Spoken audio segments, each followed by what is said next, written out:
Welcome to my kitchen. The plate we're going to create today is a fish main course, a seared sea bass with a vegetable brunoise and my secret Amaretto sauce. The first element in our recipe is the Amaretto sauce. We're going to cut a red onion in brunoise. After the red onion, you take your garlic, you smash it and cut it thinly. Now we're going to sweat the onions and the garlic in a saucepan with a bit of butter and a bit of olive oil. This should last for about 5 minutes. A good thing at this stage is to add a pinch of salt because the salt will help take out all the moisture from the onions. You add some herbs. I'm in Provence, so I'm adding thyme and rosemary. So we're now ready to flambe the Amaretto. Be careful, this step can be a bit tricky. I'm gonna add the Amaretto and you let it flambe until it completely stops by its own and then it reduces to a more syrupy liquid. Now that we reached a nice syrupy texture, it's time to add the cream. As a nutritionist, I like to cut down on the cream and add some broth. If you're intolerant to dairy, replace the heavy cream by coconut cream. So you have your broth, reducing it, putting the heat on high.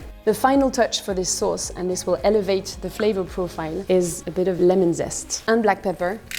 The second element in our recipe is the vegetable brunoise. Before I move on to that, I'm going to let my sauce rest until I'm ready with the fish. So let's cut the vegetables in brunoise. Now with the celery, the red onion, the red pepper, and the last one is optional but really nice, is the turnip. You've got all your vegetables cut in a nice brunoise. Now we're going to saute the vegetable brunoise in a little bit of butter, a bit of olive oil, salt and pepper, some nice herbs that will give it even more flavor, and my secret ingredient, which is a drop of maple syrup. The third element of our plate is the decoration. For that, you'll pick your favorite fresh herbs. I have lots of different ones from parsley, cilantro, basil. I'm going to use some of them and we're going to blanch them. Cook them in boiling water with salt for 10 seconds and then we take them out and shock them in ice water. This way it preserves the bright green color. So now you have your herbs, they retain that beautiful color. Drain them. Now you're going to blend it with olive oil. Don't do it for too long, otherwise you'll lose the color. Pass all this through a fine mesh strainer to slowly get the pure green oil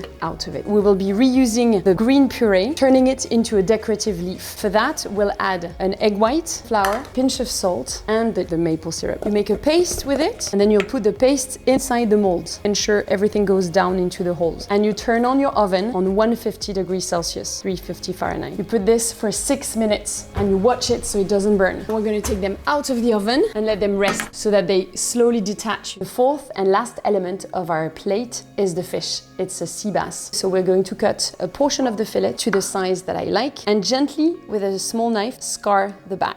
And all you need for this seasoning is salt and pepper. And in a hot pan, you're going to place your fish and put some weight on top of it for the first few seconds. And then you let it cook.